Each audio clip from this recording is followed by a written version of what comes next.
તે ગમે ને ગમે આશ્વાસન આપ્યું હોય, તે જેને જે કીધું હોય, પણ હું તને કહું છું કે હવે હું તારા વગર ક્યાં જઈશ. અને કૃષ્ણ બોલ્યા વગરનો બાપુ એને રાધાજીને કહે છે કે આખી દુનિયામાં આ ધરતી ને આકાશ રહેશે ને, મારું નામ આખી દુનિયા ભલે લે, પણ પેલા તારું નામ ને પછી મારું નામ હું તને કાયમની માટે ભેગી રાખીશ. એટલે આજે દુનિયા બાપુ રાધા કૃષ્ણ બોલે છે. આને પ્રેમ કહેવાય. ઘરનું બૈરું તો રૂક્ષ્મણી હતા. રૂક્ષ્મણી કૃષ્ણ નથી કોઈ બોલતું, રાધા કૃષ્ણ બોલવું પડે છે. એને પ્રેમ કર્યો કહેવાય. જગત ગમે એ વિચારે, ગમે એ વાત કરે, બાકી વાત જ બાપુ આખી કઈક જુદી હોય છે. દુનિયા વાર્તા એવું કરી જુદી નાખે છે. મથુરામાં આવ્યા પછી માં કૃષ્ણને જમવા બેહાડે અને ભાણામાં ગોરસ પુરુષોને અને થાળીને ઠેબુ મારીને અખિલ બ્રહ્માંડનો માલિક ઉભો થઈ ગયો અને ઉપલા માળમાં જઈને ધ્રુસકા મૂકીને પ્રભુ રડવા મળી ગયા. ઓધવને કહે છે કે જાતો ઓધવ, આ કૃષ્ણ કેમ જેમાં વગરનો વિયો ગયો? ઉપરના માળમાં જઈને જોયું, કૃષ્ણ ધ્રુસકા મૂકીને રડતો તો. કીધું લાલા શું કામ રોવસ? ત્યારે કૃષ્ણ કહે છે કે મારી માને તમે કહેજો કે મારા ભાણામાં કોઈ દી ગોરસ ન પીરસે. મને ચટણી રોટલો દે ને તો હું ખાઈ લઈશ, પણ ગોરસ મને પીરસે ને, એ ગોરસમાં મને ગોકુળ દેખાય છે, ગોકુળની ગાયો દેખાય છે, ગોકુળનો પ્રેમ દેખાય છે. હું ગોરસ ગળા હેઠું મારાથી ઉતરે જ નહીં. મારી માને કહેજો મારા ભાણામાં ખાલી ચટણી રોટલો હશે તો હું ખાઈ લઈશ, પણ ગોરસ કોઈ દી ન પીરસે, એટલું મારી માને કહેજો. એટલે ઓધવને એમ થયું કે હારો આ ગોકુળમાં આને આટલો બધો પ્રેમ કરતા છે. એટલે એને એમ થયું કે એકવાર મારે જોવા જવું છે ગોકુળમાં. અને કેટલાક જણા યાદ કરે છે, એકવાર નારદજી બાપુ વસ્તીમાં વિચારવા માટે નીકળ્યા. મારે રતનબેનની ફરમાઈશ લેવી છે. નારદજી વસ્તીમાં વિચારવા માટે નીકળ્યા ને, એક ગામની માલિકો આવી અને એક ડેલીમાં જઈને કીધું ભિક્ષાન દેહી, અને બાપુ એમાંથી એક બેન હુપડું ભરીને અનાજ લઈને આવી. કીધું લ્યો બાપુ, અને હુપડું ભરીને અનાજ જોડીમાં નાખ્યું. અને નારદજી આશીર્વાદ આપ્યા કે તારા ભર્યા ભંડાર રાખે અને તારા જેણા જીવતા રાખે. એ જેણા જીવતા રાખે એમ કીધું ને હાથમાંથી હુપડું પડી ગયું. નારદજીએ કીધું બેટા કેમ હુપડું પડી ગયું? મારાથી કઈ આડું બોલાઈ ગયું? કે ના બાપુ એવું નથી, પણ તમે કીધું ને કે તારા જેણા જીવતા રાખે. મને ભગવાને શેર માટીની ખોટ આપી છે, મને સંતાન નથી. નારદજી વિચાર કરે છે કે હારું ખાવા ધાન નો અહીંયા 5-5 ને 7-7 આપે ને અહીંયા આવી બાય આવું ભર્યું ભાદરું ઘર, સાધુ સંતોને હુપડા ભરી ભરીને અનાજ આપે, અને એને અહીંયા શું દુકાળ પડ્યો છે? એક દીકરો નો આપીએ કે? ભગવાનને જઈને મારે કહીને અરે બાજવું છે. એ નારદજી કૃષ્ણ પરમાત્મા પાસે ગયા અને પ્રભુને વાત કરી કે પ્રભુ તમે ક્યાંક ક્યાંક અન્યાય કરો છો. કે કેમ? કે હું એક ગામમાં ગયો બાપુ, કેવું ઘર, અને ભિક્ષાન દે મેં કીધું ને એક હુપડું ભરીને અનાજ લઈને આવી. એના ઘરમાં શેર માટીની ખોટ. તમે ખાવા ધાન નો અહીંયા 5-5 આપો ને અહીંયા એક નો આપી શકો? કૃષ્ણ પરમાત્માએ નારદજીને કીધું કે નારદ, હજી સાચી વાત ને તને ખબર જ નથી. કે કેમ? કે એને આ ભાવમાં ને એને 7 ભાવ સુધી સંતાનનો યોગ નથી. કે એને 7 ભાવ સુધી સંતાનનો યોગ નથી. અને ભાઈ નારદજી ધ્રુજી ગયા. હો ભાઈ, આ બાઈ નું શું કરમ હશે? 7 ભાવ સુધી આવી દયાળુ બાઈ, આવું ભર્યું ભાદરું ઘર, અને 7 ભાવ સુધી સંતાન નહીં. અને બીજી વાર જયારે અહીંયા આવ્યા ને, ત્યારે ફળિયામાં 7 દીકરા રમતા હતા. એટલે નારદજીને એમ થયું કે આ આડોશી પાડોશીના છોકરા હશે, કારણ કે આને તો 7 ભાવ સુધી ભગવાન ના પાડતા હતા, એટલે એના તો હોય નહીં. એટલે એને બીજી વાર જયારે અનાજ આપ્યું ને પછી આશીર્વાદ આપ્યા કે બેન આ કોકના છોકરા તું રમાડસ ને એનું ફળ તને આવતા જન્મમાં પ્રભુ ચોક્કસ આપશે. તો કે શું કીધું બાપુ? એ કે આ તું પારકા છોકરાને રમાડસ ને એનું ફળ તને આવતા જન્મમાં મળશે. એ કે બાપુ એ પારકા નથી, હાથે હાથ મારા છે, હું એની હાથેની જણનારી જનેતા છું. અને નારદજીને વાઠ્યા હોય તો લોહી નો નીકળે. ભગવાન કે આના 7 ભાવમાં કાંઈ નથી ને આના 7 દીકરા. હવે તો ભગવાન અરે બટા ઝટી બોલાવી છે. આવું ખોટું બોલવા મને શું કામ મોકલ્યો આય? અને એ નારદજી ગયા અને આમ સામે જોયું ને કૃષ્ણ પરમાત્મા એ તો બધું જાણે, તનકી જાણે, મનકી જાણે, જાણે ચિતકી ચોરી. એનેથી શું તમે નું છુપાવવાના હતા? તમારી ને મારી બધાની જાને દોરી એના હાથમાં છે રામ. એટલે આમ જોઈ ગયા અને કૃષ્ણ પરમાત્માને ફરિયાદ કરે એટલી વારમાં કૃષ્ણ પરમાત્માએ કીધું, નારદ અહીંયા મારે તારું કામ છે, મને પેટમાં પીડા ઉપડી છે અને વૈદ્ય મને કીધું છે કે કોઈક માણાનું કાળજું ક્યાંકથી મળે તો ગોતી લાવ, મને આ કાળજા વગર મેળ નથી પડે એવું મને પેટમાં વાટી નાખે છે. એટલું બધું પેટમાં દુખે છે. ઓલી વાત એક બાજુ પડી રહી અને આમાં વાત ચડી ગઈ. આટલું બધું તમને પેટમાં દુખવા માંડ્યું છે. વૈદ્ય કીધું માણાનું કાળજું, કે આ તું ગમે એ વ્યવસ્થા કર, ક્યાંકથી નકર હું મરી જાય છે. પ્રેમ કોને કહેવાય બાબુ? પ્રેમ છે ને અઢ્યક્ષરનો મંત્ર છે. પ્રેમને વાચા હોત તો જગત જોગી બની જાત, હલકીને હિમાળે જાત પછી ભગવા ફેરી ભૂદરા. કોકના ઘરમાં ભડકા કરવા એને પ્રેમ નો કહેવાય, એ વેમ છે. પ્રેમમાં તો મારા નાથને પ્રગટ થવું પડે, ઈશ્વરને તમારી ઝૂંપડીએ આવવું પડે. એક દુર્યોધનના 32 ભાતના ભોજન મૂકી અને વિદુરની ભાજી ખાવા જતો હોય તો આનું નામ પ્રેમ. અખિલ બ્રહ્માંડના માલિકને શું તૂટો હોય કે ભાજી ખાવા જાય? કૃષ્ણ પરમાત્મા 11 વર્ષ અને 52 દિવસ ગોકુળમાં રહ્યા અને પછી મથુરાથી સમાચાર મોકલ્યા કે અમે કૃષ્ણને તેડવા આવી છે. એ તેડવા આવી છે આ વાત જ્યારે માં જશોદા અને નંદ બાવાએ સાંભળીને બાપુ કાળજા થડક ઉથડક મીડ્યા થવા ઉપાય. અમારો લાલો વિયો જશે, અમારો લાલો વિયો જશે. ધીરે ધીરે આખા ગોકુળમાં વાત માંડણી ફેલાવા. કૃષ્ણને તેડવા આવે છે, કૃષ્ણને તેડવા આવે છે. એ ગોપીઓ મંડી ગાંડી થવા. ગાયું ખડ નથી ખાતી, કૂતરા ભાવવા મંડી ગયા, રોટલો નથી ખાતા. બાપુ પ્રેમ કેવડો કર્યો છે. અને અહીંથી વસુદેવે કીધું કે હું અક્રૂરને રથ લઈને મોકલું છું, કૃષ્ણને મોકલી દેજો. અને રથ અહીંયાથી રવાના થઈ ગયો અને માને ખબર પડી કે રથ નીકળી ગયો ગોકુળ, મથુરામાંથી ગોકુળ આવવા માટે. અને ગોકુળમાં ગયા અને ગેટની અંદર ગયા. 2-3 ગોપીઓ પાણી ભરવા માટે આવતી હતી. એટલે ઓધવજીએ પૂછ્યું કે મારે નંદ બાવાના નેહડે જવું છે, ક્યાંથી જવાય? એ કે ક્યાંથી આવ્યા? એ કે મથુરાથી.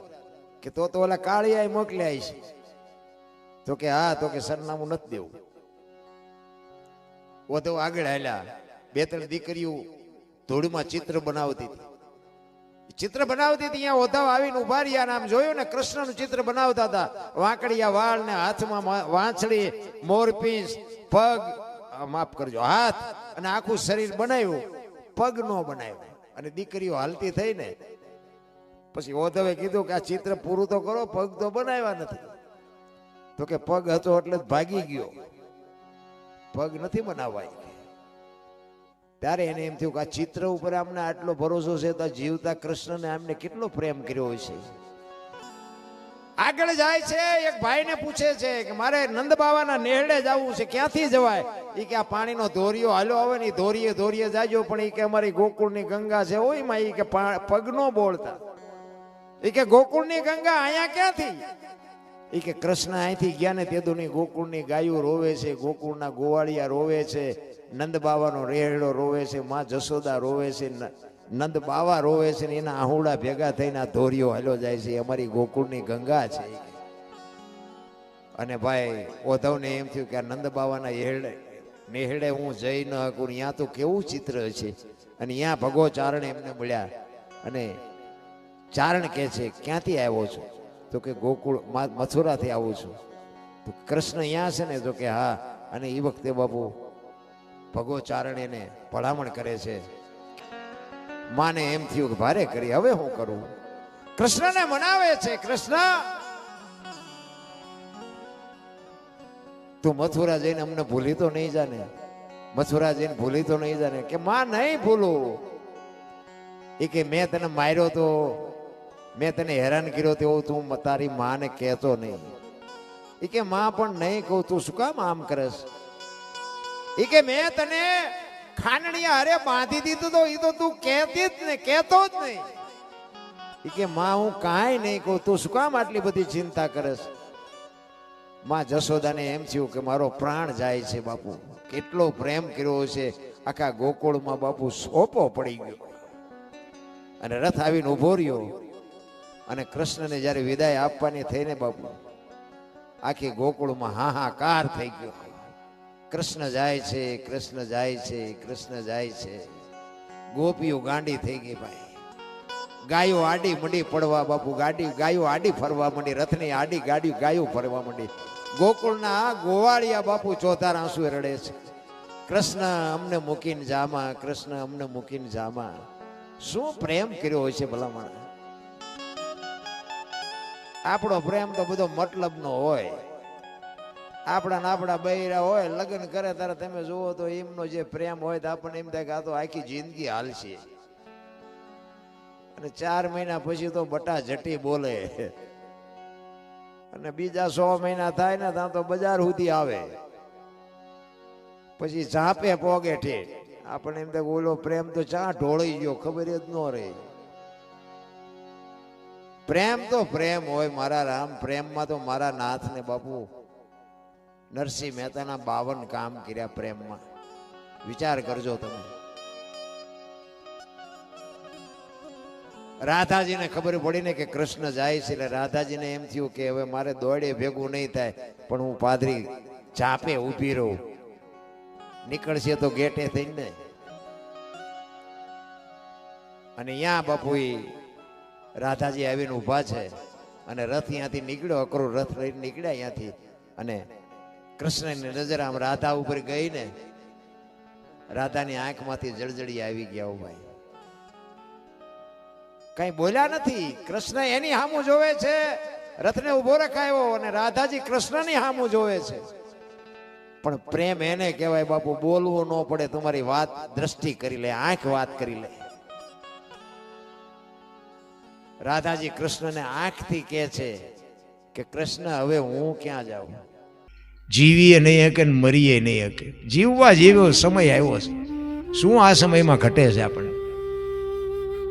મારા બાપ કોણ, મારી માં કોણ, મારું કુળ કયું. ભલે ને મજૂરી કરતા હોય બાપુ, ખાનદાની તો બજારમાં મળતી હોત તો પૈસાવાળા આપણે હાટું રવાય ન દે, એવું નથી.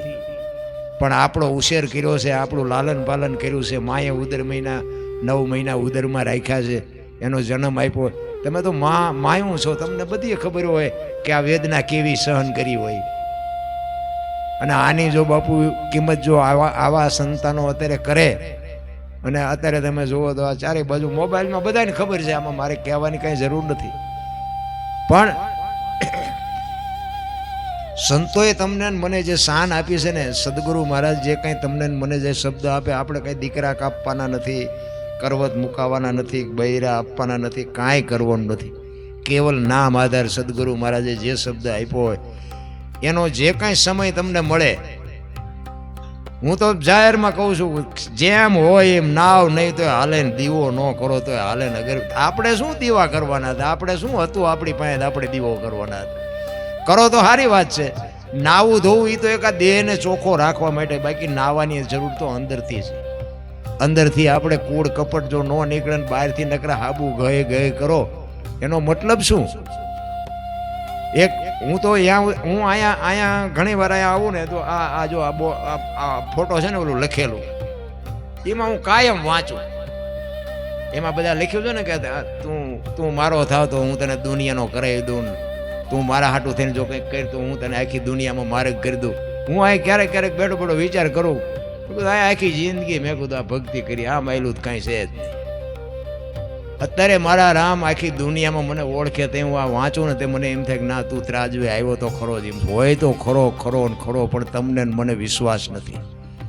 આજ આખી દુનિયામાં આ પ્રેમજી ભાઈની બધા ઘણી વખત મારી હારે આવે, અમે આમ ગમે આ પ્રોગ્રામમાં ગયા હોય, અમે ક્યાંક હોટલે ચા પીવા ઉપર એવી ચાના પૈસા નો લે કે ઓલે તમે કલાકાર નથી, તમે કોઈ ઓલા કલાકાર નથી. બાપુ આ પ્રતાપ રામ ટેકરીનો છે. હું તો ગમે ત્યાં જઉં ને, હું તો બાપુનું નામ પહેલાં લઉં અને જાહેરમાં કહું કે ભાઈ અંજવાળી બીજે મારે અત્યારે આ દુનિયા મને ઓળખે છે, એટલે અંજવાળી બીજ નથી મને 50 જગ્યાએથી ફોન આવે બાપુ તમે કયો એટલા પૈસા ને અમારે રામાપીરનું આમ છે ને પ્રોગ્રામ રાખવો છે ને તમે આવો. હું એમ કહું ભાઈ બીજના દી નહીં, બીજના દી નહીં. કદાચ મારી પરીક્ષા એ કરતો હોય કે બેટા હું તને આગળ લાવ્યો છું, તું મને ભૂલી જાશ. બીજના દી તો હું બાપુ છે ત્યાં સુધી, તો પછીની વાત પછી. ત્યાં સુધી તો હું બીજના દી ક્યાંય જવાનો નથી. કહેવાનો મારો મિનિંગ કે તમારી જ્યાં સુરતા લાગે અહીંયા. હું એવું નથી કહેતો કે તમે રામ ટેકરી જાઓ, તમને જ્યાં લાગતું અહીંયા, પણ તમે એક પકડીને બેસી જાઓ ને કાંઈ જિંદગી ખૂટી રહેશે ને. એટલા બધા વાડા કર્યા છે ને તમને, મને આમાં હુજવા નહીં દે કોઈ. ઘણા એમ કે આમ કરો, બીજે જાઓ તો વળી કે એમ નહીં આમ કરો, બીજે જાઓ કે એમ નહીં આમ કરો, તો તમે કંઈ નહીં કરી શકો. જે સદગુરુ મહારાજે શબ્દ આપ્યા હોય શબ્દનું બસ ભજન કરો. સાચું છે ખોટું છે એ તમારે જોવાની જરૂર નથી. એક દી ઉગશે ઉગશે ને ઉગશે. ગુ છે એ અંધકાર છે, રૂ છે એ પ્રકાશ છે. અંધકારમાંથી પ્રકાશમાં જવા માટે ગુરુની જરૂર પડે. કૌરવ પાંડવ ક્ષત્રિય હતા ને બાપુ, એના ગુરુ દ્રોણ બધી વિદ્યા શીખવતા હતા. એમાં એકલવ્ય ભીલનો છોકરો હતો. એને કીધું કે મને શીખવો. એટલે ગુરુ કે કાંઈ વાંધો નહીં. તો બધા અમારા ક્ષત્રિયોએ વિરોધ કર્યો. એ કે આ તો અછૂત છે, આ અમારા છોકરા ભેગો ન હાલે, આને નો તમારે શીખડાવે. એટલે એકલવ્યને કીધું કે ભાઈ તું નહીં, આ અમારે ભેગો નહીં. હવે એને એના ગુરુ ઉપર ભરોસો એવડો, એક માટીની મૂર્તિ બનાવી અને માટીની મૂર્તિ આમ રાખી અને પછી એ ધનુષ ને તલવાર ને જે ભાલા ને જે કઈ બાજી બધી શીખવાની હતી ને, એક માટીની મૂર્તિ સામે એના ગુરુ મહારાજ ઉપર એવડો ભરોસો રાખ્યો. ગુરુ મહારાજ તમે મારા ગુરુ છો, હવે મને દ્રોણ તો નહીં શીખડાવે પણ તમે જ મારા દ્રોણ છો. હું એ મૂર્તિની સામે એને બાપુ એ ધનુષ વિદ્યા શીખ્યો અને એવો પારંગત થયો. પછી એને દ્રોણ જ્યારે આ પાંડવોના અર્જુન પાસે પરીક્ષા લેતા હતા કે સામેના ઝાડ ઉપર પક્ષી બેઠું છે દેખાય છે, તો કે હા. તો કે એની આંખ દેખાય છે, તો કે હા. તો કે એને બાણ માર.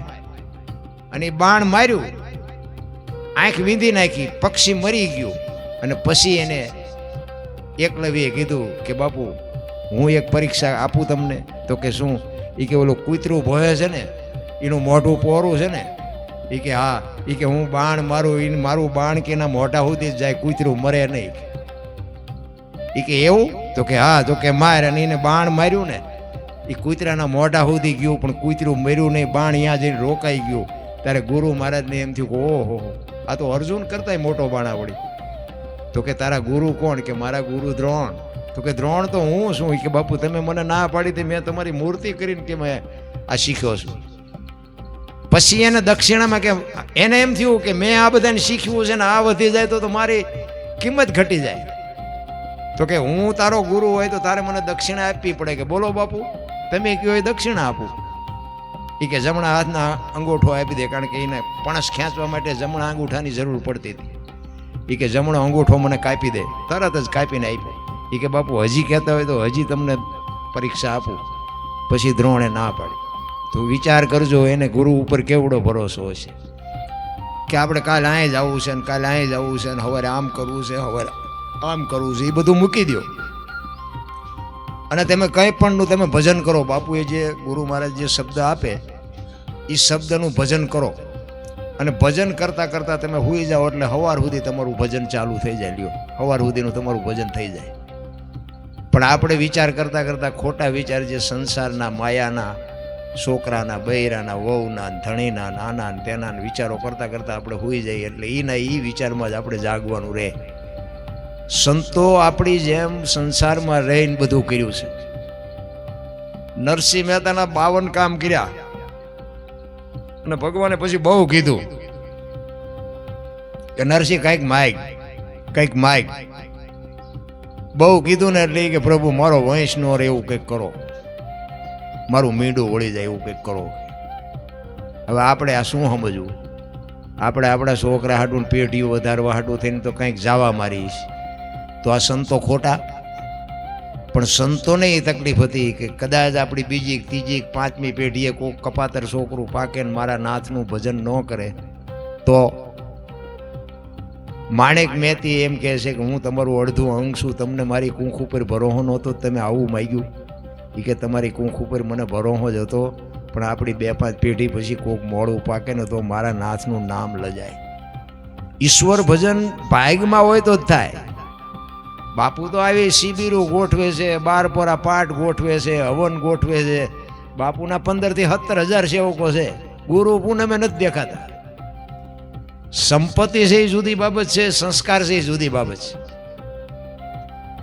સંસ્કાર છે ને, તમે બહાર ગામ જાઓ ને તો તમારા ચોરાય નહીં, સંપત્તિ ચોરાઈ જાય. તમે દુનિયા છોડીને જાઓ ને તેથી સંસ્કાર તમારી ભેગા આવે, સંપત્તિ ન આવે. સંપત્તિમાં સંસ્કારમાં, અને સંપત્તિ સંસ્કાર છે ને તો વહેલી મોડી સંપત્તિ આવશે. સંપત્તિ હોય તો વહેલા મોડા સંસ્કાર આવે એવું ન હોય. આ લંકામાં સંપત્તિ કેટલી હતી?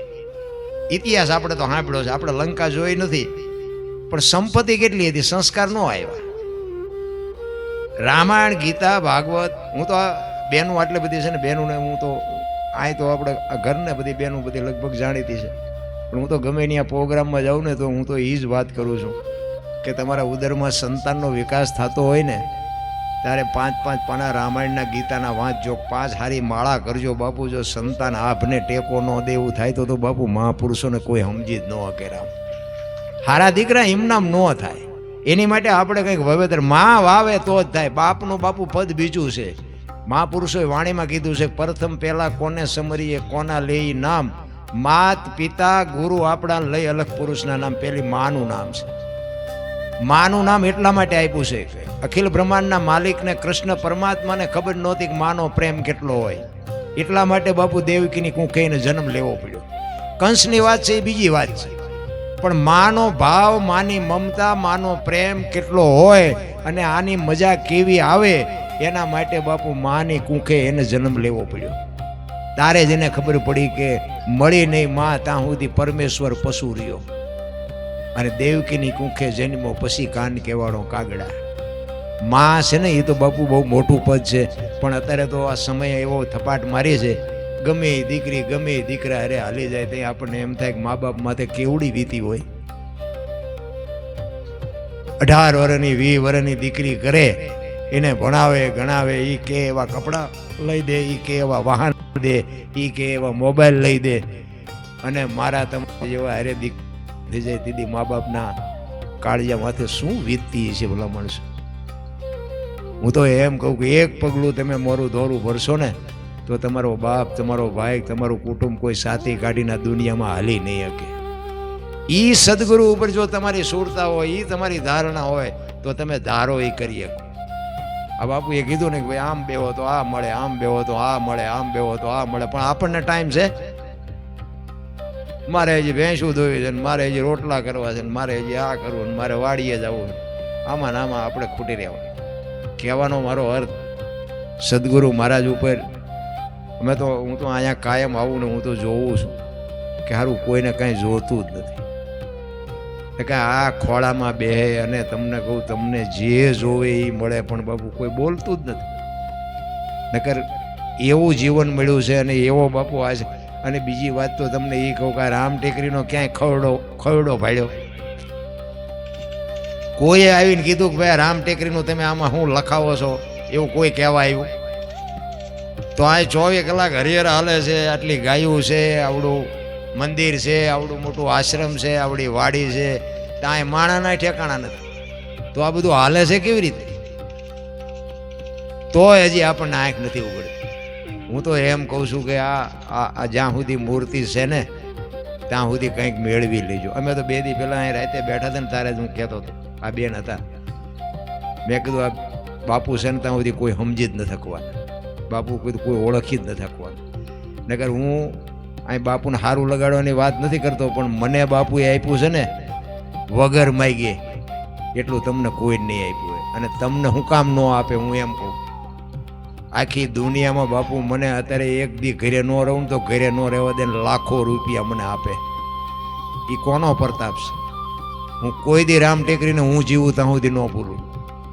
એમ તમે તમારા સદગુરુ મહારાજને ઉપર તમને ભરોસો વિશ્વાસ ન હોય તો ખોટા હું ભાડા ખર્ચીને અહીંયા આવવા, કામના ધંધા ઘરના ધંધા ખોટી કરવા. શું અહીંયા આવ્યા પછી આ બેન કે એવું જ થાય કે તમે અહીંયા આવ્યા લીધું શું? ભલે કોઈને કહેવું નથી, કાંઈ કોઈને દેવું નથી, પણ આપણને અંદર તો ખબર હોવી જોઈએ ને કે આપણે ગુરુના આશ્રમે ગયા તો આપણે શું લીધું. પછી કે બાપુ વાતો બધી હારી કરતા હતા, હારી કરતા, પણ હારી કરતા એમાં એવું એક યાદ રહ્યું કે કઈ જીવનમાં ઉતર્યું? રામાયણ હોય, રામાયણ ગામમાં રામકથા વંચાતી હોય, અને રામકથા વંચાય તો રામકથા તો એકની એક જ છે. નાનો કથાકાર હોય, મોટો કથાકાર હોય, મૂળ તો વાત તો એકની એક જ છે. હું સાંભળીને કામ હોય. અયોધ્યા નગરી, દશરથ રાજા ને 4 દીકરા, સીતાજી રાવણ લઈ ગયો, ને હનુમાનજી અહીંયા ગયા, ને રામે રાવણને માર્યો, ને અવતાર્યા. વાત તો આ એકની એક જ, તેને શું સાંભળવું? પણ આ વાત બધી તાજી રાખવા માટે આપણે રામકથા સાંભળવા જાય, પણ રામ દશરથનું માનતા એવું આપણે માનીએ છીએ. કૌશલ્યા માને અને સીતાજીને હાઉ વહુનો જે સંબંધ હતો એવો આપણે હાઉ વહુને છે. રામ અને ભરત આપણે ભાઈ ભાઈને પ્રેમ છે. આપણા ઘર સુધી જો કથા ન આવે તો કથા સાંભળવાનો મતલબ જ શું? નતો તો પછી એમાં કથાવાળાને જ ફાયદો ને, મંડપવાળાને, સાઉન્ડવાળાને, કથા વાંચતો એને આપણે શું? કથા તાજી રાખવા માટે આ એકની એક જ કથા છે, પણ તાજી રાખવા માટે કે ભાઈ આ રામે જેવું બાપનું માન્યું એવું તમે માનો. સીતાજીએ એમના પતિને છેક સુધી સાથ આપ્યો, એવો સાથ તમે આપો, સુખમાં અને દુઃખમાં. છતાંય રામચંદ્ર પરમાત્માએ સીતાજીનો ત્યાગ કર્યો ને તોય સીતાજી કાંઈ નથી કીધું કે મારો ગુનો શું. એમ રામચંદ્ર પરમાત્માને વનવાસ આપ્યો તોય રામે એવું નથી કીધું ભરતને ગાદી આપો, એમાં મને વાંધો નથી, પણ મેં શું અયોધ્યાનું ભૂંડું કર્યું, મને 14 વર્ષ વનમાં કાઢો છો. બાપ કહે છે કે તારે, માં કહે છે, બાપ કહે છે કે વનમાં જવાનું એટલે જવાનું, પછી એમાં બીજી કોઈ ચર્ચા હોય જ નહીં. એને રઘુકુળ કહેવાય. પછી કે શું નડતું હોય છે, શું નડતું હોય? તમે કર્યા, તમને ન ખબર હોય શું નડે છે? કોઈને કાંઈ નડે નહીં. મને તો એમ થાય અત્યારે આ સમયે તમે કોઈ પણ જગ્યામાં જાઓ ને બાપુ, તમને બાપુ ભેગા જ ન થાય. કોઈ પણ જગ્યાએ, મોટી જગ્યાઓમાં તમે જાઓ ને, કોઈ સંતો ખોટા છે એવી મારી વાત નથી, પણ તમને ભેગા જ ન થાય. બાપુ આરામમાં છે ને, કારણ કે બાપુ મહેમાન પાસે બેઠા છે ને, બાપુ આમ છે ને, બાપુ આમ છે. હવે આપણે બાપુ તમે જુઓ તો વાડીમાંય ભેગા થાય ને, ગૌશાળામાંય ભેગા થાય ને, મંદિરે ભેગા થાય. ખોળામાં બેહવા મળે છે ને એટલે કિંમત નથી. હમણાં બાપુ જો અંદર રૂમમાં રહેતા હોય ને તો આપણને આમ ઝંખ ના જાગે કે બાપુ ચારે બહાર નીકળશે, બાપુ ચારે બહાર નીકળશે, બાપુ ચારે બહાર નીકળશે. બાપુ આપણી પહેલા આ બધા હુતા હતા ને, બાપુ આવીને બેઠા, બોલો કે જાગો. ઈ જગાડવા મથે છે ને આપણે હુવા મથી છે. સંતના શબ્દની એક ટકોર હોય, અનુભવવાની વાત છે. તમને ટાઈટ વાતી હોય, તમે એમ કહો ટાઈટ બહુ વાય છે, આટલા ફૂટ વાય છે કે આટલા મીટર વાય છે, કહી શકો? ભૂખ લાગી હોય કે બહુ ભૂખ લાગી છે, પણ એમ કહી શકો 250 ગ્રામની લાગી છે, 500 ગ્રામની લાગી છે? આનો જ્યારે તમને અનુભવ થાય, તમે કોણ છો? મને તો એમ થાય કે મારો ભગવાન મને સાંભળે છે. લ્યો હવે તમને આનો ભગવાન દેખાતો એ તમારો પ્રશ્ન છે. મેં ક્યાં તમને પૈસા દીધા છે? પણ કહેવાનો મારો મિનિંગ એ છે કે આપણી જે સુરતા, આપણા માયામાન, જે આપણો સ્વાર્થ જેટલું દેખાય છે એ બધું ખોટું છે. એટલે હું તમારી હારે છું, મારે છોકરાને બહેરાને, હું વ્યવહારને વહીવટને બધું, મારે પૈસાની જરૂર પડે, બધી વાત બરોબર છે. પણ એમાંથી કીધું એક ઘડી આધી મેં પુનિયા 24 કલાકમાં મહાપુરુષોએ કીધું કાંઈક કરજો. અને તમે કરશો ને એ તમને આવવાનું છે, ને તમારા ઘરવાળા કરતા હોય તો એને આવવાનું છે, ને તમારા છોકરા કરતા હોય તો એને આવવાનું છે. એમાં કોઈ ભાગ પડાવવાનું નથી.